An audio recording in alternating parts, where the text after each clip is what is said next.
Goodfoy, you are an expert on education policy. Yes, I am. Would you say that the school examination system in this country is on the verge of falling apart?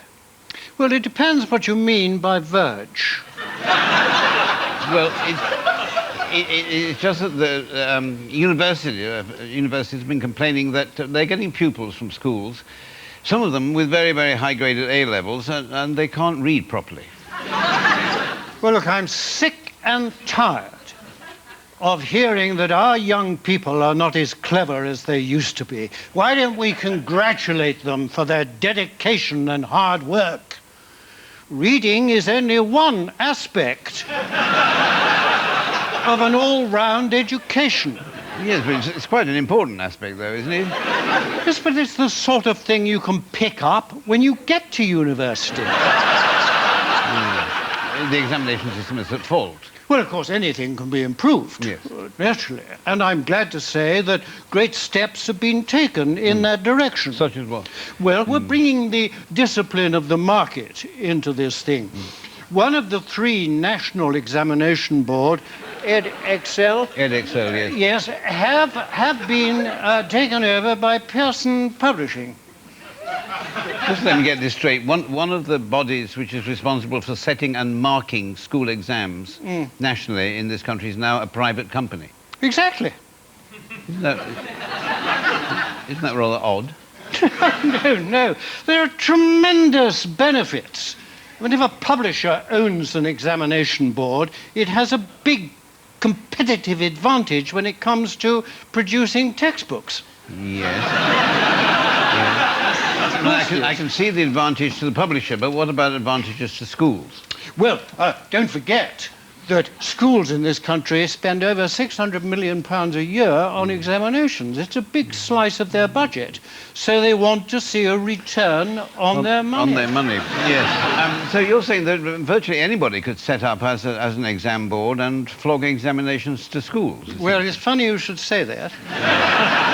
Yes, because that is the intention of a company that I'm personally involved with. Oh, really? Right. Dynamite Genes of Runcorn Limited. I'm the owner of the company. Yes, who is that? Mr. Dynamite. Has long had a passionate interest in education. Has he? And his philosophy can be summed up in the mission statement of the company, better marks for less money. And how does he propose to achieve this laudable goal? Well, you see, you've got to remember that there are over 30 million examinations set in this country every year. And the idea that they can be marked by experienced teachers going through each paper and thinking about it, yes. And coming to a balanced conclusion. Oh, no. Yes. I mean, these are the economics of the madhouse. Yes. So, what will happen instead? Well, we're going to change the procedures. I mean, for example, we're going to have multi-choice questions. Yes. Such as, who won the Battle of Waterloo? Was it A, England, B, France, C, Manchester United? Yeah. And the pupil will tick the box of his choice, and of course that tick can be recognized by a computer. By a computer, yes. So we won't need any teachers to do any marking. No, so the whole process will be more mechanized. I don't like the word mechanized. No, I prefer the word cheap. Yeah. These things are not being introduced by us, as it happens. They already happen. They already happen? Yes, they do. Pearson's is very, very keen on technology. Oh, really? But Mr. Dynamite has set his face against the computer. Has he? Is it too impersonal, is it? No, it's too expensive. Yeah. It's a huge capital outlay. So how will you mark the papers?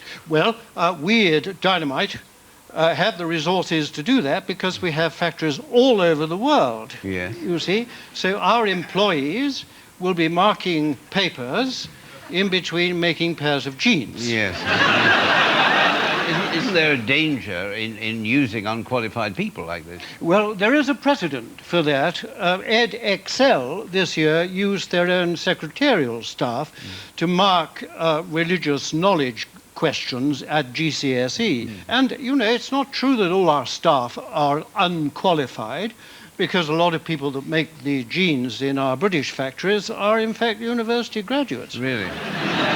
Now, the important thing is to drive down costs so that schools get value for money. That's the important thing. Yes, and yes. we're thinking of some refinements. Such as what? Well, to increase our income stream, we're going to introduce product placement. What, So- in exams, yes. Yes, Sorry, how so does that work? in a question about Romeo and Juliet, you might ask, is Mercutio the kind of dude that would wear Calvin Klein underwear? Yeah. But I mean, if you are in the business of in the examination business for profit, and the Yes. profit comes from schools, I mean, isn't there a temptation just to offer the schools better marks cheaper? Well, I bloody hope so. I mean, that's the whole part of it. Look, schools can do one of two things. They can educate the children, or they can train them to pass exams. They can't do both. George Parr, thank you very much. Thank you.